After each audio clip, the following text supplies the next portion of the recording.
Hello folks, so in this video I'm going to be going through the code that I used for creating Breakout in Pygame. I'll run the code first to show you what it looks like. So you can see I've got my paddle, I can move it left and right with the arrow keys, and the ball goes up and knocks down the bricks. So the bricks are in different colors and the colors correspond to their strength. So the red bricks, they break with just one hit, whereas the green ones, they take 2 and the blue ones take 3. So as you can see, as soon as I hit a green one, it loses a life essentially, and it goes to a red brick. So I've got collision working and everything's set up in there. So I'll jump straight into the actual code and I'll start programming this game. So as always, start off with the usual module imports. So import Pygame from Pygame local, from Pygame locals, import star. And then you have to initialize Pygame. And after that, I create the game window. So I define a couple of variables for that. Screen width is 600 and screen height is also 600. So I'm going to have a square game window. So then I can create my screen. And the screen is going to be called with the function pygame.display.set_mode. And then I just feed in those two variables, screen width and screen height. And after that, I want to give this window a title. So I'm going to call the function pygame.display.set_caption. And I'm going to call this game Breakout.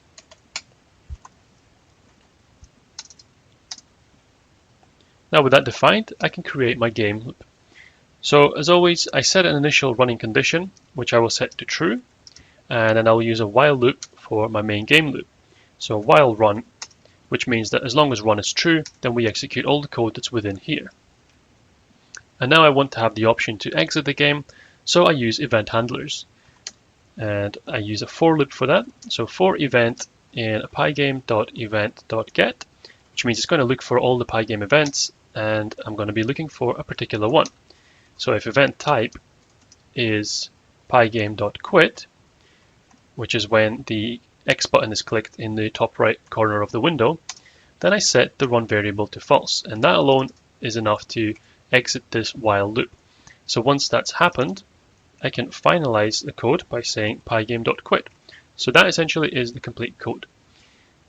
If I run this now just to check, there, so I have my game window, it's all blank just a moment, and I've got the title set at the top.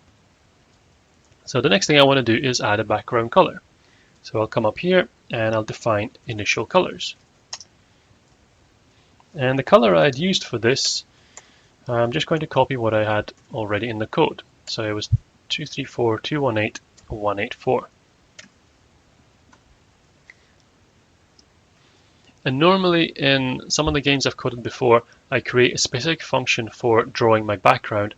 But in this occasion, I don't really have much to draw on it other than the background color. So I can just come straight into the game loop, and I'm just going to fill the entire background with this BG color. And for that, I'm going to call my screen, which is my display window, and I'm going to call the function fill. Provide the color BG, and that will fill it with that color. But that alone is not enough to actually update the screen. So for that, we need to call another function. And that is pygame.display.update. So if I run this now, you can see I've got that background color filling in now. So what I'm going to move on to next is creating all those bricks. So that brick wall is the next part. Before I do that, I want to define some more colors. So these are going to be my block colors.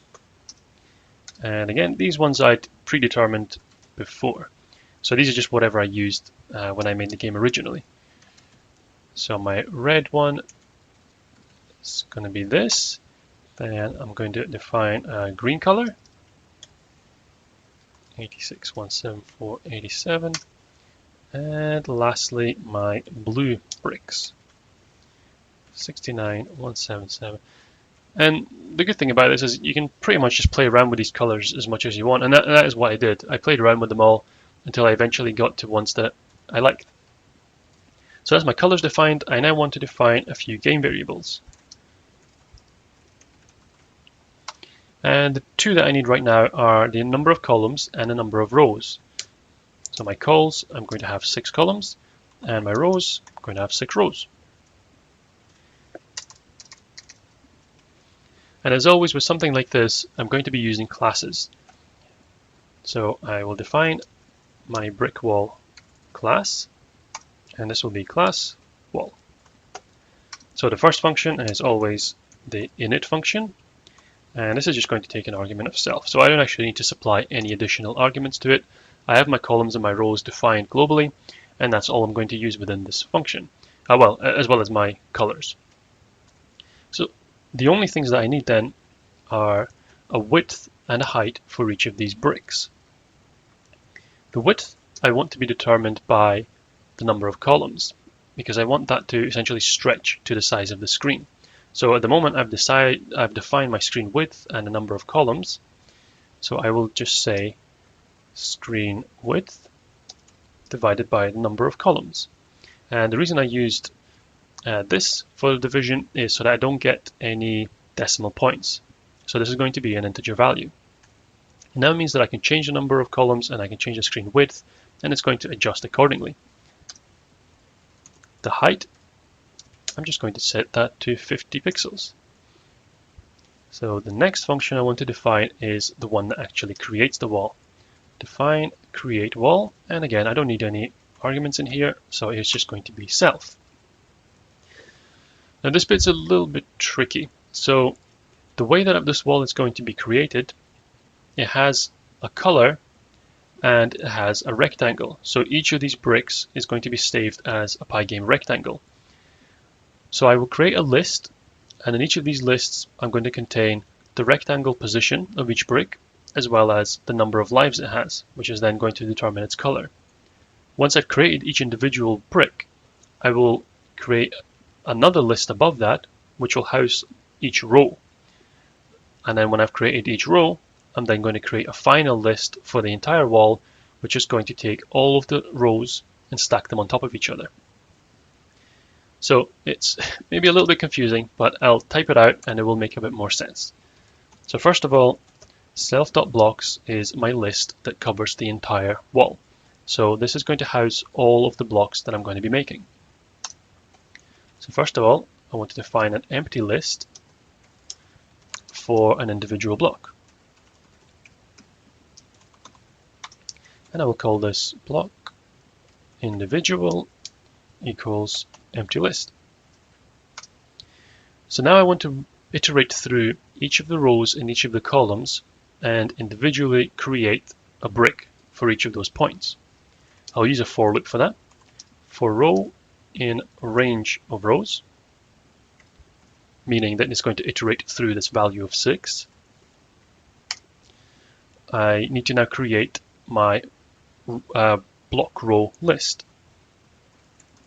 Reset the block row list. Block row is an empty list. So I have now created my individual list. So this is going to house each of the bricks. This is going to contain all of those bricks and create a row out of them. And then finally, once I've created each row, I'm going to append it to my overall block list. So I'll carry on and it will make a bit more sense soon.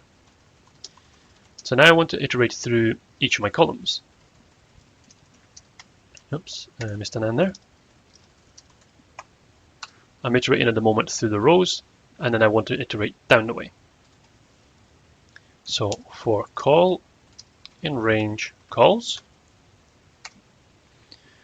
and at this point, so I'm iterating first of all through the rows. So let's say I begin with the first row, and then I start moving through the columns in that row. So it's going to be the very top left brick, and then the brick to the right of that, and then the brick to the right of that one. So for each of these bricks, I want to define an X and a Y coordinate for them. And that's what I'm going to store in my rectangle object. So I'll add a little comment here, generate X and Y positions for each block and create a rectangle from that. Okay, so block X, and I want this to change with the column that I'm at. So every time this iterates, I want it to increase by the width of each of these bricks. So as I iterate through that column, the x value is going to increase brick by brick. So they all start 1 over from each other. So my block x is going to be column times self dot width. And the block, whoops, and then the block y is the same, but it's row times self dot height. Alright, so this is now creating an x and a y coordinate for each one of these bricks. Now I need to create a rectangle from that. So my rect is going to be saved as this variable, and I'm going to be using Pygame's rect function. So first it takes an x coordinate, which is block x, then block y, and then I need to give it a width and a height, which I already have. Self width and self height.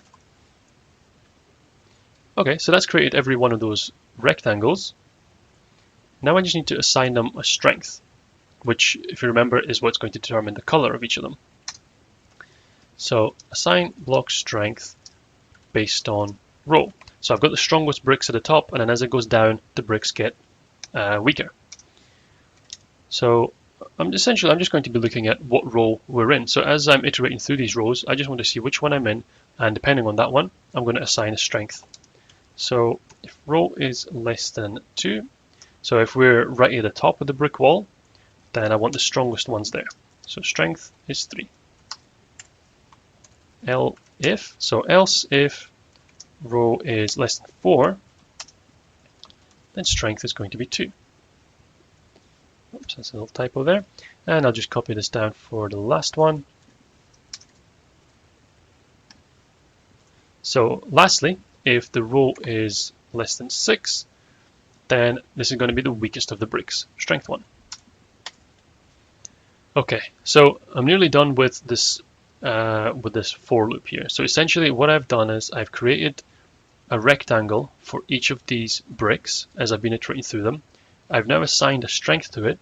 So all that's left is to save this inside that individual brick list. So create a list at this point to store the rectangle and the color data. So the color, or rather the strength, defines the color that I'm going to be using afterwards.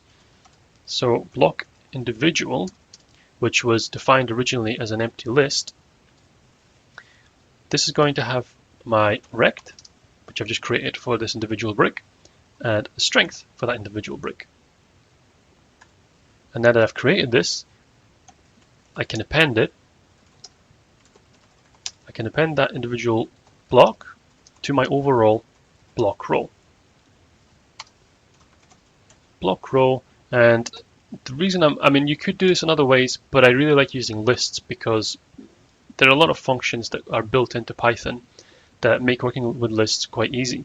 So this is one of them. I'm going to append, essentially I'm going to attach this individual brick to my row of bricks. So block row dot append block individual.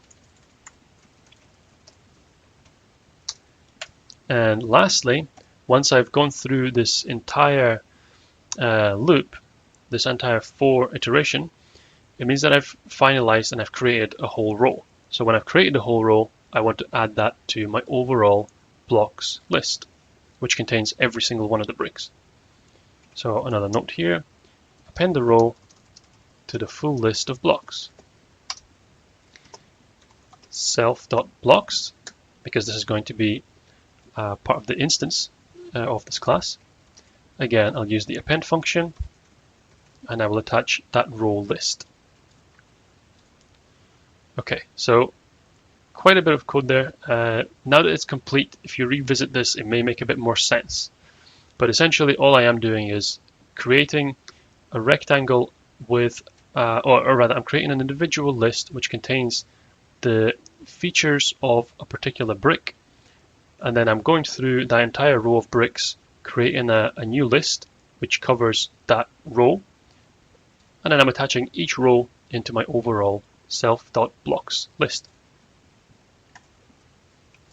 So now that I've gone through and had a function for creating the wall, well, I now need to output this wall onto the screen.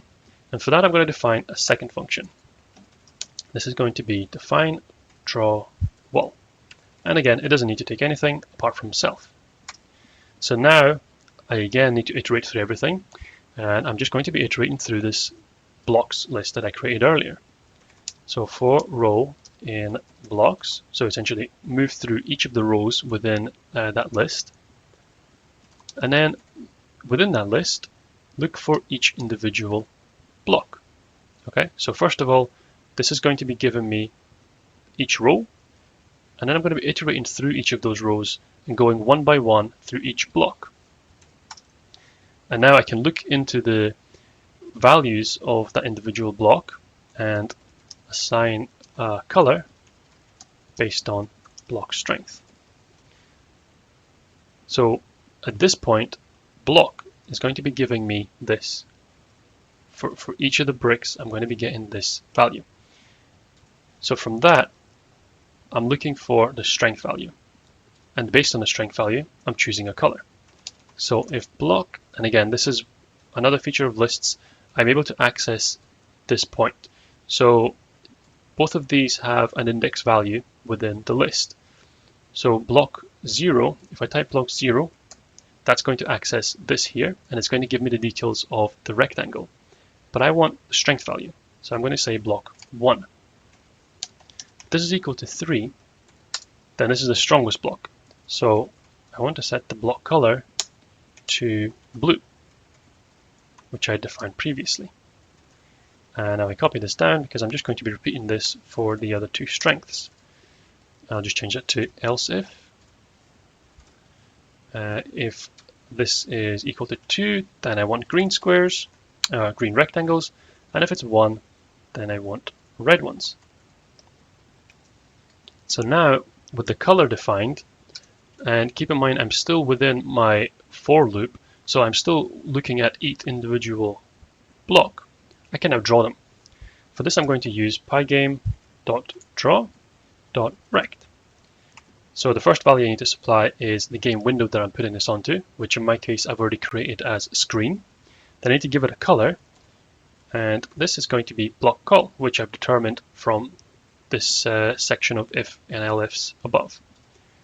And then I need to define, or I need to give it the rectangle. So if you remember, my individual block has a rect within this list, and I still have access to that. So all I'm needing here is block, except instead of 1, it's going to be block 0. So I'm going to access the first index. So now with all of this defined, I can come down here and I can actually create finally an instance of this wall. So this is going to be an instance of my class. So wall equals an instance of the wall class. And now that I've created an instance of it, I can call the function style within it. So the one I want to call is create wall. And that's going to run through all of this code here, and it's going to create that list. So that's fine, but it's not actually showing it on the screen. So for that I need to come in here, and where I've already got my screen fill with the background color, below that I can say draw wall, and I can call that instance, and now I can call the other function, which is draw wall. Okay, so that was quite a lot of typing. I'll run the game and see if this works. And I've made a typo somewhere. Yes, I missed a T. Okay, try that again. And I made another mistake, because I missed an S there. Okay, third time lucky.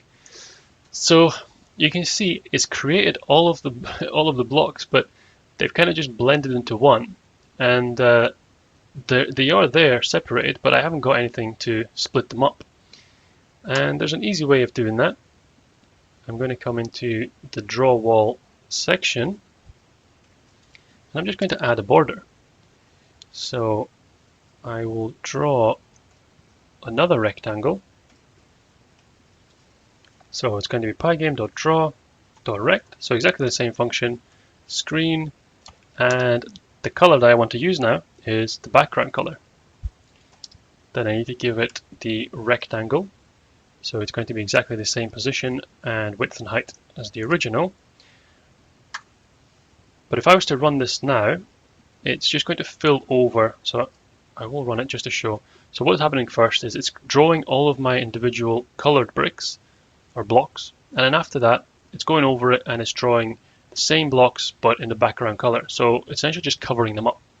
So I don't want it to be filled, and what I'm going to do to avoid that is add another variable or another argument, and this is going to be the line thickness.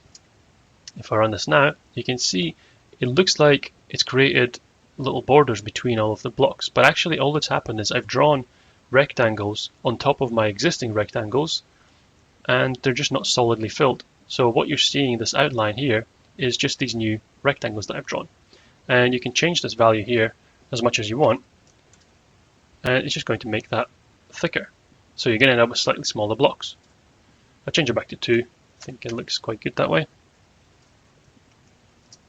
So that's pretty much it for this first video.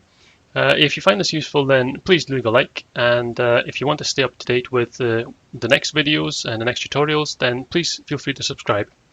Alright, thanks for watching.